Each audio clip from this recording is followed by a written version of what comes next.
तो आज की इस वीडियो में हम लोग पढ़ने वाले हैं PPI पेशेंट पैकेज इंसर्ट। ये कम्युनिटी फार्मेसी एंड मैनेजमेंट के चैप्टर नंबर 5 का पार्ट नंबर 3 है। अगर आपने इसके पहले 2 पार्ट्स नहीं देखे हैं तो डिस्क्रिप्शन में लिंक उसकी मौजूद है या आप प्लेलिस्ट में जाके उसको देख सकते हैं। तो चलिए शुरू करते हैं। तो इसका आपके सिलेबस में पूछा है definition, patient package insert PPI। क्या PPI इसका फुल फॉर्म क्या होता है? तो बहुत सारे अलग अलग फुल फॉर्म होते हैं इसके, लेकिन यहाँ पे क्या है, आपके अगर कम्युनिटी फार्मेसी में ये सवाल अगर ये क्वेश्चन पूछता है तो आप क्या बताएंगे? Patient package insert. ठीक है, तो ये क्या होता है, आपने देखा होगा कि बहुत सारी दवाएं आती हैं तो उसके साथ में एक छोटी सी किताब दे दी जाती है जिसको पम्फलेट हम लोग बोल सकते हैं, बुकलेट बोल सकते हैं, लीफलेट बोल सकते हैं। उस किताब के अंदर क्या दवा के बारे में बहुत डिटेल से लिखा रहता है कि इस दवा का फार्माकोलॉजिकल एक्शन क्या है, ये दवा किस काम के लिए है, नहीं है, कब नहीं देंगे, कितना डोज इस्तेमाल करेंगे, किस रूट से इसको लेंगे। तो ये जो सारी बातें हैं जो दवा के बारे में किसी रिटन फॉर्म में जब लिखी जाती हैं तो उसको हम लोग क्या बोलते हैं? Patient package insert. यानी पेशेंट के लिए हमने एक पैकेज दे दिया है, इंसर्ट कर दिया गया है ताकि वहाँ से वो क्या है, बहुत सारी चीज़ें ले सकता है। ये इस कंडीशन में काम आती है, जैसे कि मान लीजिए मैं एक फार्मासिस्ट हूँ तो मुझे दवा के बारे में नहीं मालूम, मुझे काउंसलिंग करनी है तो भी मैं इसमें से पढ़ के क्या है काउंसलिंग कर दूंगा। और ये पेशेंट को भी दे दी जाती हैं कि ले जाओ कि इसके अकॉर्डिंग तुमको क्या है दवा खानी है। अब मान लीजिए काउंसलिंग कर रहे हैं, आप मुंह से कर रहे हैं तो वो भूल भी सकता है, लेकिन अगर आप इस तरीके से लिखे हुए फॉर्म में सारी चीज़ें उसको दे देंगे तो उसको ज़रूरत पड़ने पे अपनी क्या है वो देख सकता है।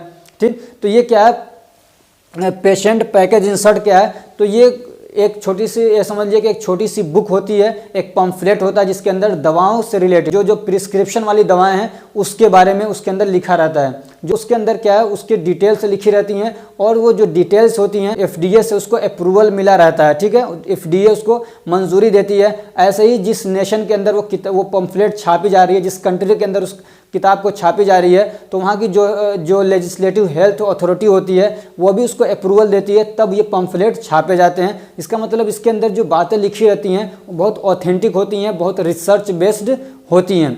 तो ये समझ लीजिए एक तरीके का ये काउंसलिंग है जो कि रिटन फॉर्म में होता है। समझ में आ रही है? एक तरीके का क्या है, ये काउंसलिंग है। जैसे आपने पढ़ा ना पेशेंट को काउंसिल किया जाता है, ऐसे ही ये भी क्या एक तरीके की काउंसलिंग है जो रिटन फॉर्म के अंदर दी जाती है पेशेंट को, और उससे फार्मासिस्ट भी फ़ायदा उठा सकता है। तो चलिए अब डिटेल से हम लोग देखते हैं। तो ये क्या होता है? तो patient package insert is a FDA approved document. ये क्या है? FDA से अप्रूव्ड एक डॉक्यूमेंट होता है in the form of leaflet और बुकलेट। और ये क्या होता है? लीफलेट या बुकलेट के फॉर्म में होता है, यानी छोटा सा एक पम्फलेट, एक छोटी सी किताब या 1-2 पन्ने की कोई चीज़ है, उसके अंदर उसके बारे में, दवाओं के बारे में लिखा रहता है। तो आपने देखा होगा कि आप बहुत सारी चीज़ें खरीदते हैं, तो मान लीजिए आप प्रेस ही खरीद के लाते हैं, प्रेस। ठीक है, तो उसके अंदर एक पूरा इंस्ट्रक्शन लिखा रहता है कि आप इसको कैसे यूज़ करेंगे। पानी गर्म करने वाला आप केटल ही लेके आते हैं तो उसके अंदर पूरा उसके अंदर डिटेल लिखा रहता है कि आप इसको कैसे कैसे यूज़ करना है। तो ऐसे ही जो दवाएं आती हैं उसके बारे में भी उसमें लिखा रहता है कि इसको कैसे कैसे आपको यूज़ करना है, इसके क्या क्या चीज़ें हैं, वो सारी चीज़ें उसके बारे में बहुत सारी बातें लिखी रहती हैं। ठीक है, तो ये क्या होता है? FDA से अप्रूव्ड होता है। FDA का मतलब होता है, इसका फुल फॉर्म है फूड एंड ड्रग एडमिनिस्ट्रेशन। तो ये एक तरीके की एक अथॉरिटी होती है, एक पूरी तंजीम है, ऑर्गेनाइजेशन है जो इन सब चीज़ों को देखती है कि कौन सी हम लोग चीज़ें खा रहे हैं, जो दवाएं हैं वो क्वालिटी बेस्ड हैं कि नहीं है, उसके बारे में जो बातें बताई जा रही हैं वो सही है कि नहीं, वो सारा चेक करते हैं। तो वो लोग उसको अप्रूव करते हैं। जब वो अप्रूवल देते हैं तब वो बुक छपती है। ठीक है, अब तो ये क्या है, ये अवेलेबल है इलेक्ट्रॉनिक फॉर्म में। पहले किताबों की शक्ल में आती थी लेकिन अब ये इलेक्ट्रॉनिक फॉर्म में भी क्या है अवेलेबल होती हैं। जो मतलब कंपनी जो दवा बना रही है उसको अपने साइट पे या कहीं पे भी क्या है उसको डाल देती है, आप वहाँ से जाके उसके बारे में डिटेल पढ़ सकते हैं। ठीक, तो उसके अंदर क्या होता है? तो that has essential drug information. तो अब ये जो छोटी सी बुक है इसके अंदर क्या है, दवा के बारे में जो ज़रूरी मालूमात हैं, जो ज़रूरी इन्फॉर्मेशन है वो उसके अंदर लिखी जाती हैं। जैसे कि क्या है, ड्रग को यूज़ कब करना है, किस कंडीशन में इसको यूज़ करेंगे, उसका डोज क्या होगा, कॉन्ट्राइंडिकेशन क्या होगा, स्टोरेज कंडीशन क्या होगा, एडवर्स इफेक्ट क्या होगा, ड्यूरेशन ऑफ मेडिकेशन क्या होगा, यानी उसका हाफ लाइफ कितना होगा, कितनी देर के बाद वो दवा आप खा सकते हैं। तो ये सारी चीज़ें उसके अंदर रहती हैं। तो यही सारी चीज़ें तो काउंसलिंग में बताई जा रही थी। समझ में आ रही बात? तो ये भी एक तरीके का क्या है काउंसलिंग है जो कि क्या है अप्रूव्ड है और क्या है रिटन फॉर्म में है। अब ये it is regulated by the legislative health authority of the nation, और इसको कौन रेगुलेट करता है? जिस कंट्री के अंदर ये छापी जा रही है तो वहाँ की एक ऑर्गेनाइजेशन होती है, एक अथॉरिटी होती है, लेजिस्लेटिव हेल्थ अथॉरिटी, ठीक है, यानी हेल्थ से रिलेटेड एक कमेटी है, वो क्या करती है, इसको मतलब रेगुलेट करती है कि ये छापा जाना चाहिए, नहीं छापा जाना चाहिए, तो वो उसको रेगुलेट करती है, ठीक है। अब मान लीजिए इंडिया की है तो इंडिया की जो लेजिस्लेटिव हेल्थ अथॉरिटी है वो उसको देखेगी। ऐसे ही it should be written in simple language, और ये जो इसके बारे में ये है कि ये सिंपल लैंग्वेज में होना चाहिए, और and misleading should be avoided, और उसके अंदर कोई ऐसे वर्ड्स नहीं होना चाहिए जिससे आदमी को मिसलीड हो जाए। आपने देखा होगा बहुत सारी कंपनियां होती हैं वो टर्म एंड कंडीशन लगाती हैं तो उसके अंदर ऐसी बातें लिखती हैं कि उसके कई मायने निकलते हैं, आदमी कन्फ्यूज हो जाता है कि यार कौन सा माना है, कौन सी मीनिंग है इसकी। तो ये कह रहे हैं कि ऐसे वर्ड्स यूज़ नहीं करना, सिंपल वर्ड्स में होना चाहिए और बिल्कुल क्या क्लियर वर्ड्स में होना चाहिए। अब इसके इंपॉर्टेंस पूछ रखा है आपके सिलेबस में, तो क्या इंपॉर्टेंस है इसके? तो it provides many essential information related to prescription in written form. तो प्रिस्क्रिप्शन से रिलेटेड जो बहुत सारी इन्फॉर्मेशंस होती हैं, ज़रूरी इन्फॉर्मेशंस होती है, वो इसके अंदर रिटन फॉर्म में लिखी रहती हैं। यानी कोई दवा प्रिस्क्राइब की जा रही है तो पेशेंट को बहुत सारी बातें उसके बारे में बताना रहता है, फार्मासिस्ट को या जो भी दवा दे रहा है, तो उससे रिलेटेड बहुत सारी इन्फॉर्मेशन उसके अंदर रहती है, वहाँ से दिया जा सकता है। When it is in written form, जबकि ये रिटन फॉर्म में है, it can be used any time, इसको कभी भी आप यूज़ कर सकते हैं, चाहे फार्मासिस्ट आपके पास हो या ना हो, आपने पेशेंट को दे दिया, अपने हिसाब से उसको पढ़ सकता है। And no chances for forget, just like oral counselling, अगर किसी को आप ओरली काउंसलिंग करने बता रहे हैं तो उसको भूल भी सकता है, लेकिन रिटन फॉर्म में है तो भूलने के चांसेस नहीं है। ऐसे ही क्या, it is approved by FDA and legislative health authority, और इसको क्या एफडीए ने अप्रूवल दे दिया। ये जो है फूड एंड ड्रग एडमिनिस्ट्रेशन, उसने कह दिया कि इसके अंदर जो बातें लिखी गई हैं वो सही हैं। और फिर जो लेजिस्लेटिव हेल्थ अथॉरिटी है जो इसको रेगुलेट करती है, उसका भी इसको क्या है, अप्रूवल मिल गया। तो इसका मतलब ये है कि so there is less chances for wrong information. तो इसका मतलब ये है कि इसके अंदर जो बातें बताई गई हैं वो क्या है, ऑथेंटिक हैं, सही हैं, उसके गलत होने के चांसेस बहुत कम हैं। ऐसे ही this is beneficial for health care providers and patient also, और ये जो पीपीआई है ये हेल्थ केयर प्रोवाइडर्स के लिए भी अच्छा है कि मान लीजिए वो दवा काउंसलिंग करना है उनको, तो उसके अंदर वो बहुत सारी चीज़ें वहाँ से उनको मिल जाएंगी, एक बार उसको देख लेंगे, उसके बाद काउंसलिंग आसानी से कर सकते हैं, ढूंढना नहीं पड़ेगा इधर उधर जाके। और पेशेंट के लिए भी क्या है, वो फ़ायदेमंद है, वहाँ से आज पेशेंट अगर पढ़ा लिखा है तो वहाँ से पढ़ सकता है। ऐसे ही it has all those contents that are provided by counselling, और उसके अंदर वो तमाम बातें होती हैं, वो सारा कंटेंट लिखा रहता है जो कि काउंसलिंग के थ्रू किसी पेशेंट को प्रोवाइड की जाती हैं। It is evidence based information, और इसके अंदर जो इन्फॉर्मेशन होती हैं वो एविडेंस बेस्ड होती हैं। जो काउंसलिंग कर रहा है आदमी मुंह से, उसमें बहुत सारी बातें अपनी भी मिला देता है, लेकिन ये जितनी बातें हैं वो सब क्या हैं, एविडेंस बेस्ड होती हैं। And updated time to time, और इनको क्या है, टाइम से क्या अपडेटेड भी किया जाता है on the basis of clinical data available, और जो उसकी क्लिनिकल डेटा मिलती है, यानी बहुत सारी जगहों पे उनको यूज़ किया जाता है तो वहाँ से उसकी फीडबैक भी मिलते हैं, तो उसके बारे में जो फीडबैक मिलता है, इसका एडवर्स इफेक्ट क्या है या इसका रिजल्ट कितना अच्छा है, तो वो सारी चीज़ें टाइम टू टाइम उसके अंदर अपडेट भी की जाती रहती हैं। तो इसके बहुत सारे फ़ायदे हैं। अब इसका सिनेरियो पूछ रखा है कि सिनेरियो ऑफ पीपीआई, यानी इसका क्या सिनेरियो इंडिया के अंदर, इसकी क्या मतलब, इसको किस नज़रिए से देखा जाता है, कब शुरू हुआ। तो इंडिया के अंदर क्या है, तो the drug and cosmetic act 1940 and rules 1945 है provision for PPI, and this provisions are listed in section 6 of schedule D second. आपको ये मालूम है drug and cosmetic act 1940 and rules 1945, ये आप पढ़ चुके हैं फार्मेसी लॉ एंड एथिक्स के अंदर, ठीक है। और ये भी आप जानते हैं कि प्रोविजंस क्या होता है, और ये भी आप जानते हैं कि सेक्शन क्या होता है, शेड्यूल क्या होता है, सारी चीज़ें वहाँ बता चुका हूँ, ठीक है।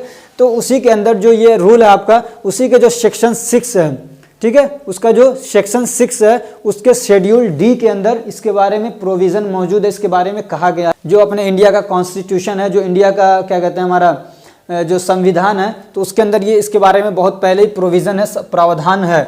अब उसके according to these provisions PPI must includes information in English language, और ये भी उसमें लिखा हुआ है कि जो आप पीपीआई के अंदर इंफॉर्मेशन दे रहे हैं उसको इंग्लिश लैंग्वेज के अंदर आपको देना है। और उसके अंदर क्या क्या चीज़ें होनी चाहिए, यानी जो भी आप पीपीआई बना रहे हैं तो उसके अंदर क्या क्या चीज़ें होना चाहिए, तो थेरापेटिक इंडिकेशन उसके अंदर लिखा होना चाहिए, ऐसी पोसोलॉजी होना चाहिए।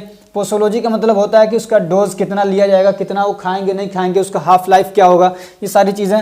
ऐसे मेथड ऑफ एडमिनिस्ट्रेशन, किस रूट से उसको लेंगे, ऐसे उसका कॉन्ट्रा इंडिकेशन क्या है वो भी उसके अंदर होना चाहिए। ऐसे स्पेशल वार्निंग यानी जो मेजर एडवर्स इफेक्ट्स हैं वो भी उसके अंदर बताया जाना चाहिए।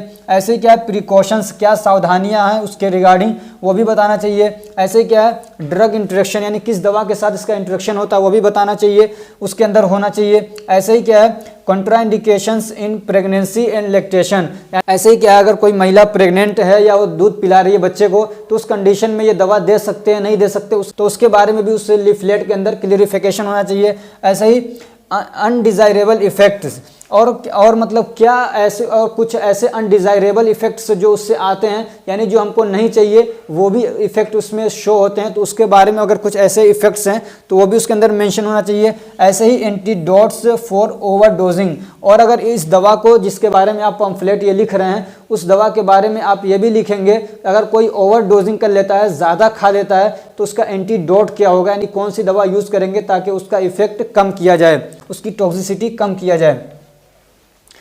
अब ये तो इंडिया का हो गया, ठीक है। अब अदर कंट्रीज़ के बारे में मैंने बहुत ज़्यादा ढूंढने की कोशिश की लेकिन इतना कंटेंट मिल नहीं सका, इसलिए बहुत थोड़ा सा आपको दे रहा हूँ और मेरे हिसाब से इतना काफ़ी भी। Many industrialised countries adopted it in more effective ways, तो बहुत सारी जो इंडस्ट्रियलाइज्ड कंट्रीज़ हैं यानी जो समझिए डेवलप्ड कंट्रीज़ हैं, ठीक है, तो जो बहुत सारी डेवलप्ड कंट्रीज़ हैं उन्होंने क्या है इस मॉडल को बहुत इफेक्टिव तरीके से लिया है, यानी उन्होंने अपने यहाँ इसको बहुत अच्छे से फैलाया है, राइज किया है। अब जैसे यूएस के अंदर सिंस 1968 और 1968 से इस वहाँ पे ये क्या है समझिए प्रचलित है, it is known as patient oriented package, उसको लोग क्या बोलते हैं पेशेंट ओरिएंटेड पैकेज इंसर्ट, ये भी इसी के अंदर है, ठीक है, तो उसको वो इस नाम से जानते हैं। ऐसे ही जो यूरोपियन यूनियंस हैं, यूरोपियन कंट्रीज़ हैं उसको जानते हैं किस नाम से, पेशेंट इंफॉर्मेशन लीफलेट बोलते हैं वो पीपीआई को। And now PPI is available in these countries in printed and electronic form, ये फ़ोन नहीं है ये फॉर्म है, ठीक है, क्या है फॉर्म। तो इन कंट्रीज़ के अंदर क्या है वहाँ प्रिंटेड भी मिलता है और क्या है ये इलेक्ट्रॉनिक फॉर्म में भी वहाँ पे अवेलेबल होता है।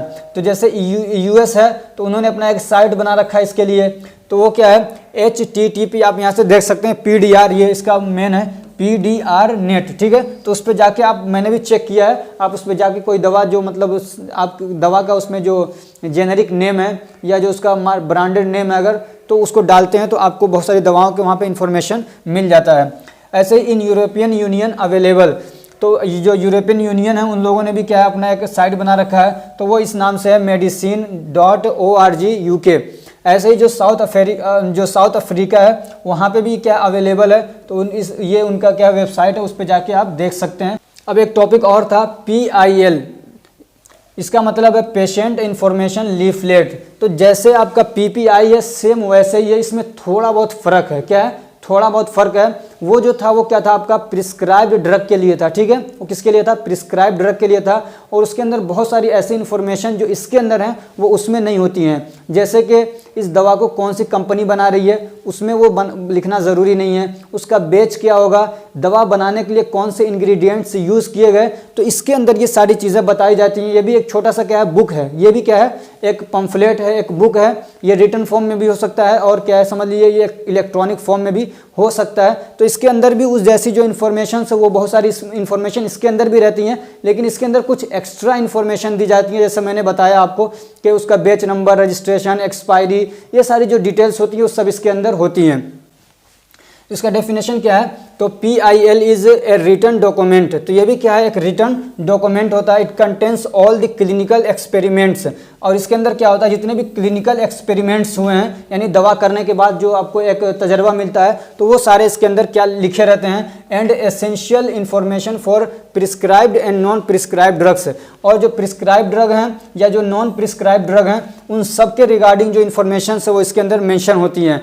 And it is provided by manufacture companies with drugs, और जो कंपनी उस दवा को बना रही है तो उस दवा के साथ में वो क्या करते हैं ये अवेलेबल कराते हैं, वो प्रोवाइड करते हैं। आपने देखा होगा दवा के डब्बे होते हैं तो उसके अंदर वो एक पर्ची सी डाल देते हैं, उसका एग्जांपल आपने अगर डाबर लाल मंजन भी आप खरीदने जाते हैं डाबर लाल पाउडर आता है, तो उसके अंदर अगर आप उसका पूरा पैकेट लेते हैं तो उसके अंदर भी एक पुड़िया सी डाल के रखते हैं वो। ऐसे ही क्या है, it also contain information that are not related to therapy, और इसके अंदर ऐसी मतलब इन्फॉर्मेशंस भी होती हैं जो थेरेपी से रिलेटेड नहीं है, कि इलाज से रिलेटेड उनका ताल्लुक नहीं है। समझ में आ रही बात? यानी इसके अंदर कुछ इन्फॉर्मेशंस ऐसे भी होती हैं जिनका क्या कहते हैं रिलेशन बीमारी के ट्रीटमेंट से नहीं होती हैं, जैसे कि उसका रजिस्ट्रेशन नंबर क्या है, उसका बैच क्या है, तो ये सारी चीज़ें भी इसके अंदर होती हैं। तो और क्या क्या चीज़ें इसके अंदर होती हैं, तो वो यहाँ पे कंटेंट है इसका PIL का, पेशेंट इंफॉर्मेशन लीफलेट। तो क्या होगा, तो name of ingredients are use, तो दवा बनाने के अंदर क्या क्या इंग्रेडिएंट यूज हुए हैं वो सारा लिखना रहता है। ऐसे ही क्या है, फार्मास्यूटिकल फॉर्म्स, यानी ये दवा किस किस फॉर्म में आती है, लिक्विड फॉर्म में आती है, कैप्सूल के फॉर्म में आती है, टेबलेट के फॉर्म में आती है, गैसियस फॉर्म में आती है, वो लिखना रहता है। ऐसे इसका थेरेपेटिक यूज़ क्या है, ऐसे इसके प्रिकॉशंस क्या है, इंटरेक्शंस क्या है, एडमिनिस्ट्रेशन रूट क्या है इसका, ऐसे एडवर्स इफेक्ट क्या है, कॉन्ट्राइंडिकेशंस क्या है, ऐसे ही एक्सिपिएंट्स डिटेल क्या है बताना पड़ता है कि क्या क्या इसके अंदर एक्सिपिएंट्स डाले गए हैं, फार्मास्यूटिकल एड्स क्या क्या है इसके अंदर। ऐसे क्या, रजिस्ट्रेशन नंबर भी बताना रहता है, पैक साइज, यानी मान लीजिए एक पत्ता है तो उसके अंदर कितनी दवाएं हैं वो भी उसमें मेंशन करना पड़ता है। ऐसे ही मैन्युफैक्चरर नेम, उस दवा को कौन बना रहा, कंपनी का नाम, उसका एड्रेस, तो ये सारी एक्स्ट्रा इन्फॉर्मेशंस इसके अंदर लिखी रहती हैं जो कि PPI के अंदर नहीं रहती हैं। तो ये जो आपका टॉपिक था यहीं पे कंप्लीट होता है। अब हम मिलते हैं नेक्स्ट चैप्टर के साथ। अगर ये हमारी कोशिश आपको अच्छी लग रही है तो वीडियो को लाइक करिए, चैनल को सब्सक्राइब करिए और अपने फ्रेंड्स को भी शेयर करिए ताकि वो भी इससे फ़ायदा उठा सकें। Thank you so much for watching.